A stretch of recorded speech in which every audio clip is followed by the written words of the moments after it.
नमस्कार विद्यार्थी मित्र, महाराष्ट्र राज्य माध्यमिक आणि उच्च माध्यमिक शिक्षण मंडळ पुणे यांच्याकडून नुकताच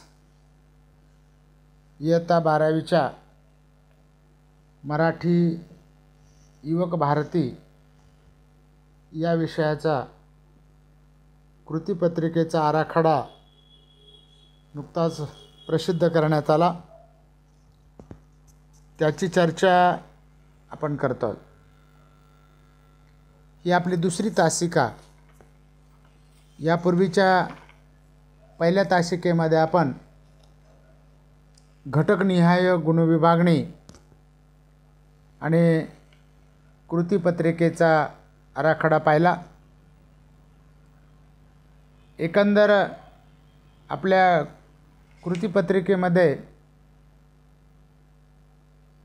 12 कृती आपल्याला सोडवायच्यात।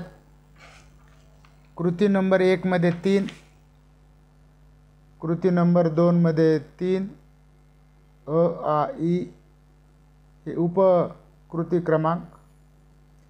त्यानंतर कृती नंबर 3 मध्ये 2 उपप्रश्न आहेत किंवा उपकृती आहेत। कृती नंबर 4 मध्ये 2 उपकृतीत अ आणि आ, आणि कृती नंबर 5 मध्ये 2 उपकृतीत अ आणि आ, म्हणजे 1 आणि 2 मध्ये 3 3 3 आणि 3 6, तिसऱ्या कृतीमध्ये 2 8, चौथ्या कृतीमध्ये 2 10 आणि पाचव्या कृतीमध्ये 2 उपकृती आपल्याला सोडवायच्यात। एकंदर 12 उपकृती आपल्याला सोडवायच्यात। 180 फक्त 80 गुणांसाठी ही आपली कृतीपत्रिका लेखी असेल। आज आपल्याला प्रामुख्याने घटकनिहाय गुणविभागणी आणि गुणतक्त्यांचा विचार करायचा आहे। विकल्पासह आपल्या कृतीपत्रिकेमध्ये किती गुण असतील, त्याचबरोबर उद्दिष्टानुसार गुणविभागणी, त्यानंतर उद्दिष्टानुसार गुणांची टक्केवारी, घटकांचे गुणनिहाय प्रश्न प्रकार आणि गुणविभागणी टक्केवारी, प्रश्न प्रकारानुसार टक्केवारी आणि काठिण्य पातळीनुसार गुणविभागणी याची प्रामुख्याने आपल्याला चर्चा करायची आहे। विद्यार्थी मित्र, आपल्या पाठ्यपुस्तकामध्ये एकंदर 6 घटकांचा आपल्याला अभ्यास करायचा आहे। नंबर 1 गद्य, नंबर 2 पद्य, पद्य म्हणजे कविता, गद्य म्हणजे पाठ किंवा धडे आपण त्याला म्हणतो। तिसरा घटक आहे कथा साहित्य प्रकार। चौथा घटक आहे उपयोजित मराठी साहित्य। याच्यामध्ये प्रामुख्याने आपल्याला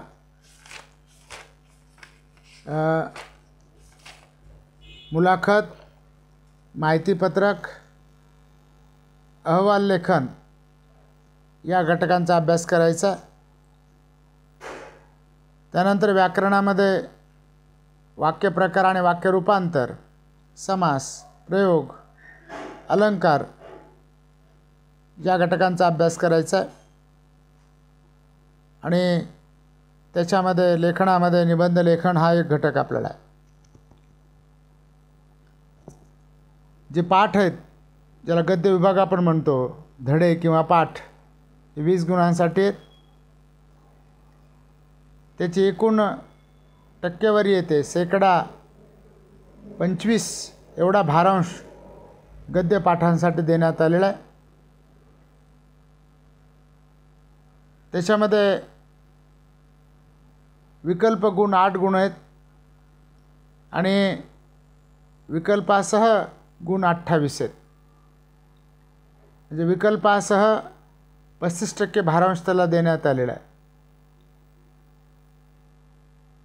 त्याच्यामध्ये आपण बघितलं की कृती नंबर 1 मध्ये कृती आपल्याला सोडवायची आहे 8 गुणांसाठी.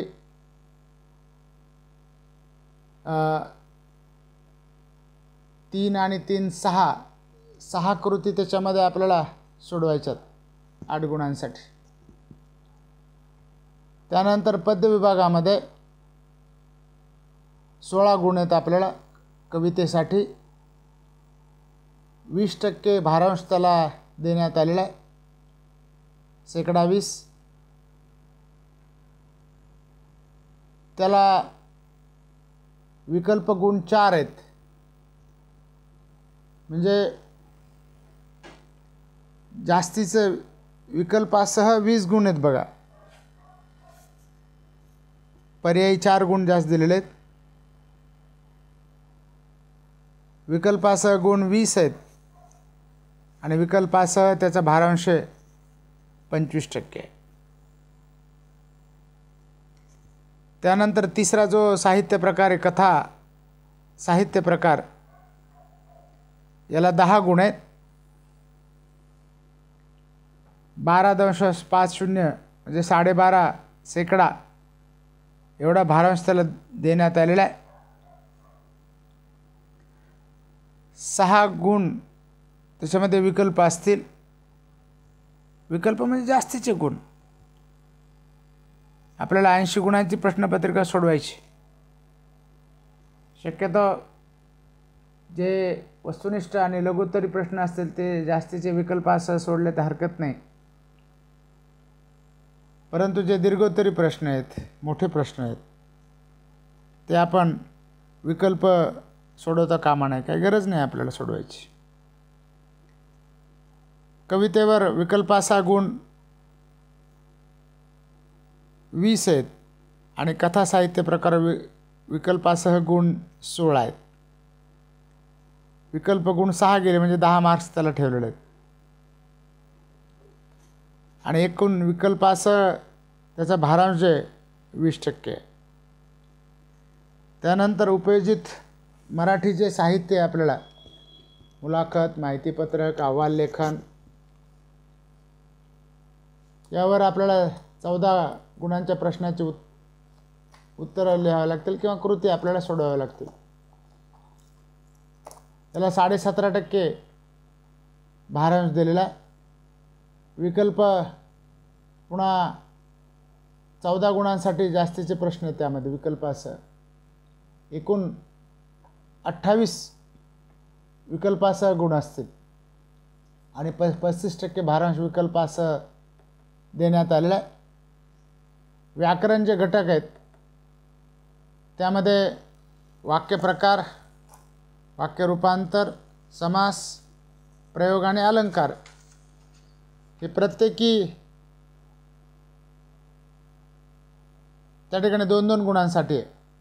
वाक्यरूपांतर 2 गुणांसाठी, समास 2 गुणांसाठी, प्रयोग 2 गुणांसाठी, अलंकार 2 गुणांसाठी आणि वाक्प्रचार 2 गुणांसाठी, असे 10 गुणांची कृती आपल्याला त्याच्यावर सोडवायची आहे.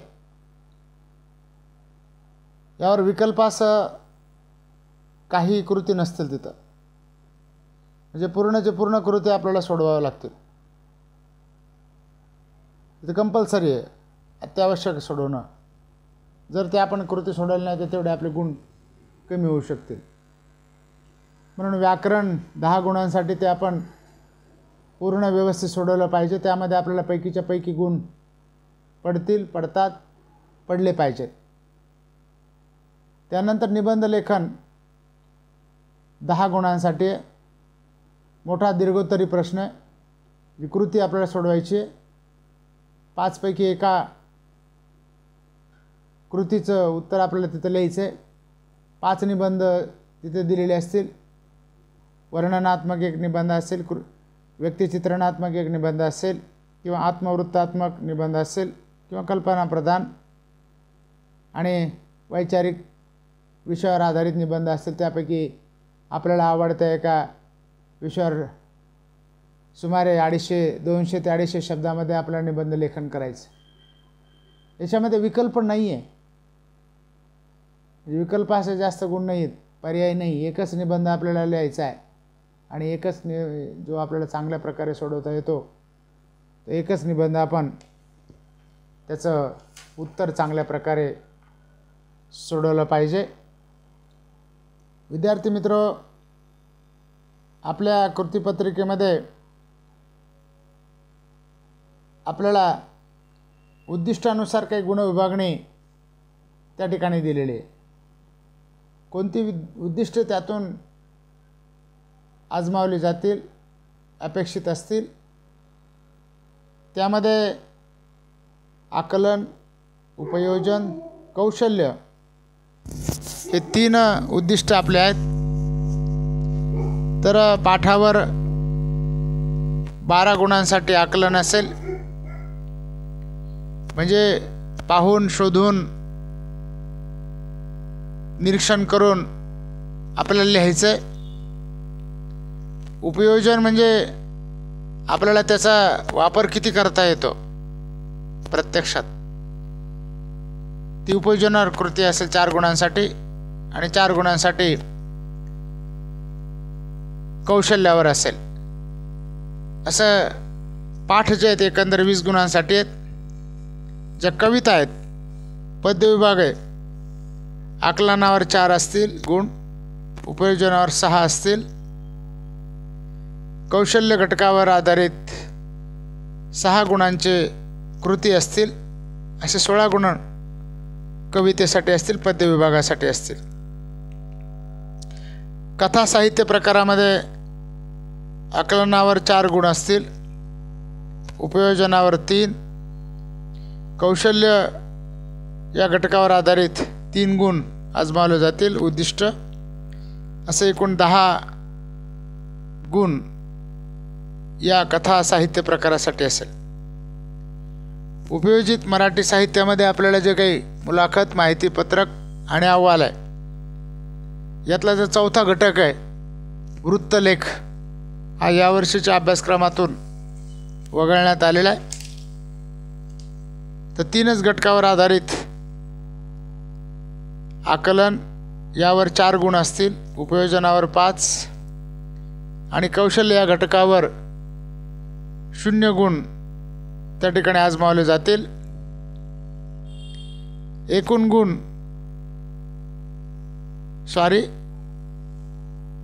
आकलनावर 4 गुण, उपयोजनावर 5 गुण आणि कौशल्यावर आधारित 5 गुण असतील. असे एकूण 14 गुण उपयोजित घटक यावर असतील. मित्र, ही उद्दिष्टानुसार गुणविभागणीमध्ये बघा,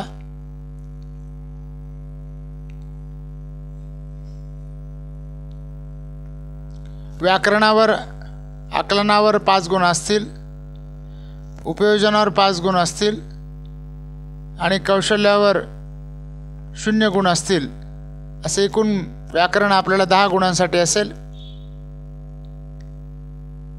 आणि लेखनावर बघा, आकलन आणि उपयोजन हे उद्दिष्ट नाही आहे, तर कौशल्य हे उद्दिष्ट त्यातून आजमावलं जाईल 10 गुणांसाठी. अशा प्रकारे आकलनावर 29 गुण, उपयोजनावर 23 गुण आणि कौशल्यावर 28 गुण आजमावले जातील. एकूण गुण 80 गुण त्यामध्ये असतील. अशा प्रकारे या ठिकाणी आपलं मूल्यमापन केलं जाईल.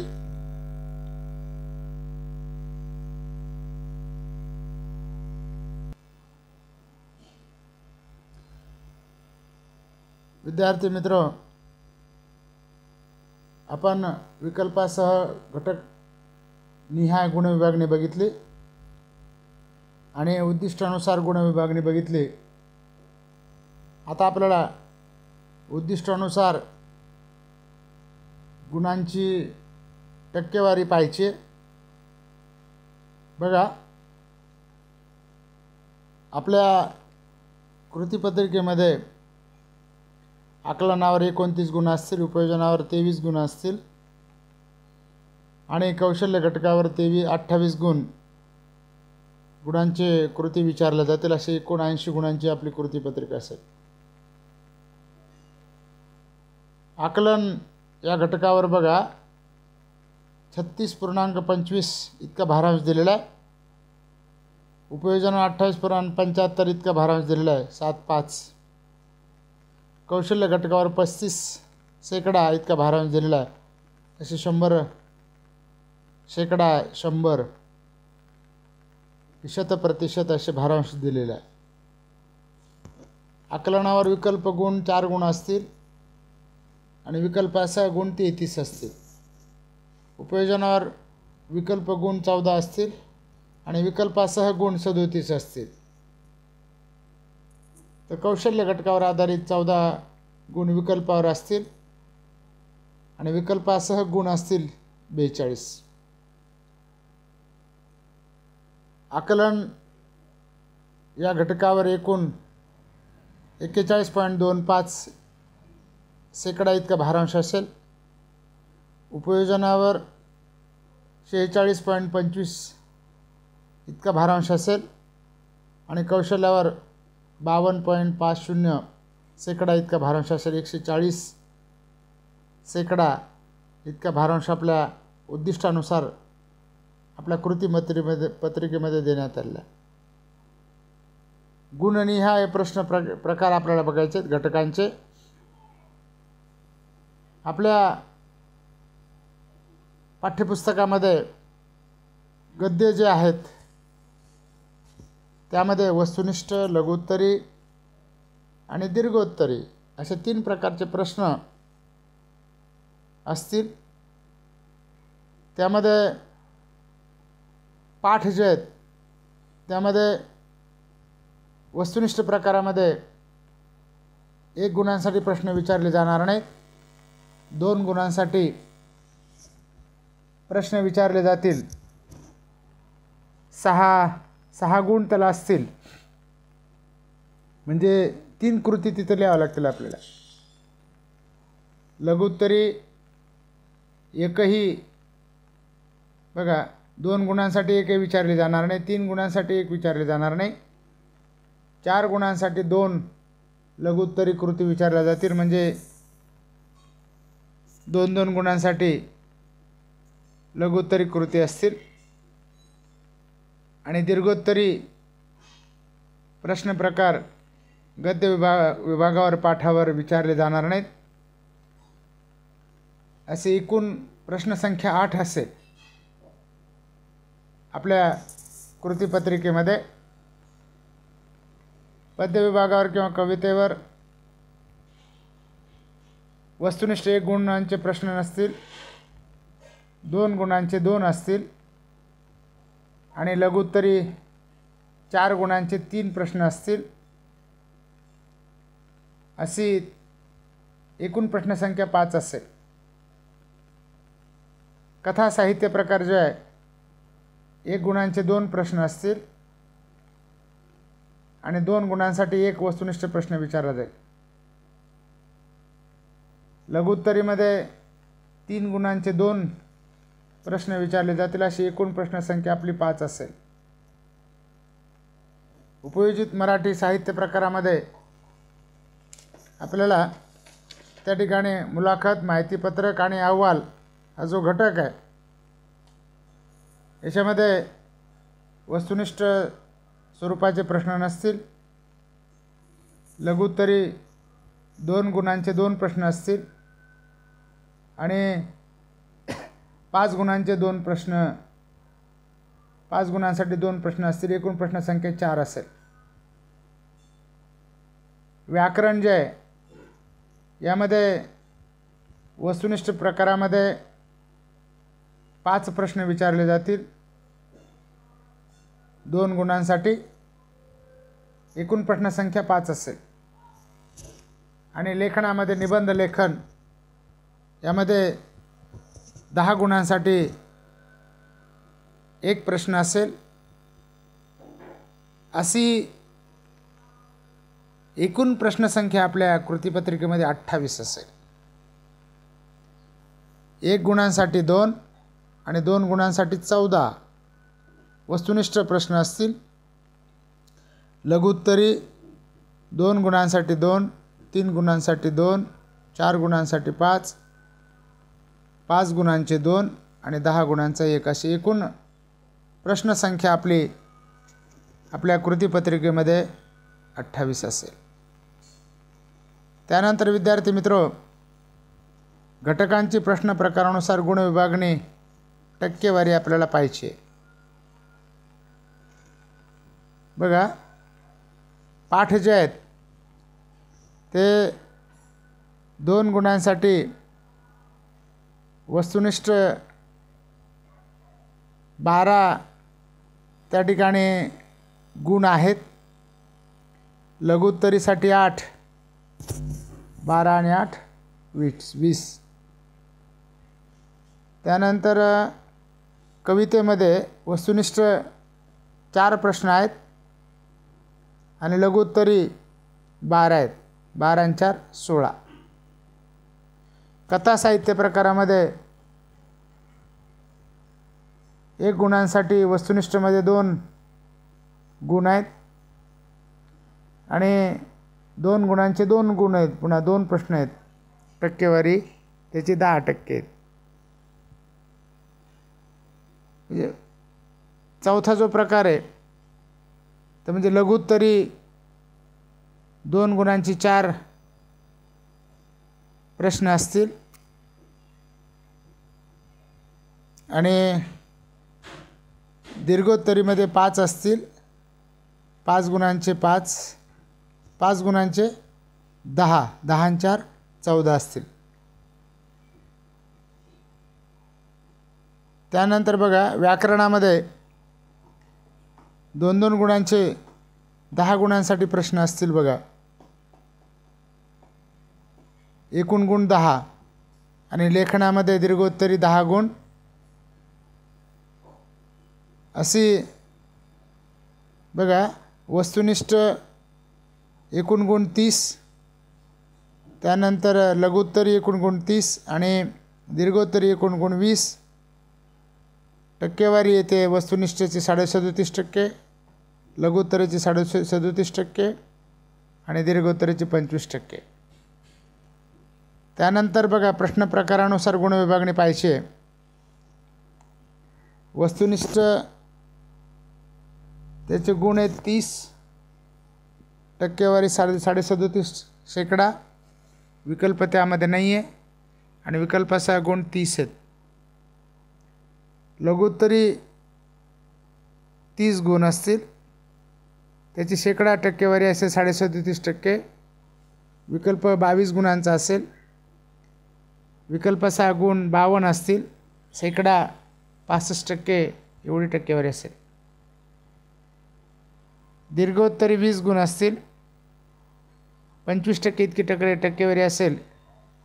विकल्पाचा गुण 10 आणि विकल्प गुण 10 आणि विकल्पासह गुण 30 असतील. टक्केवारी असेल 37.5%.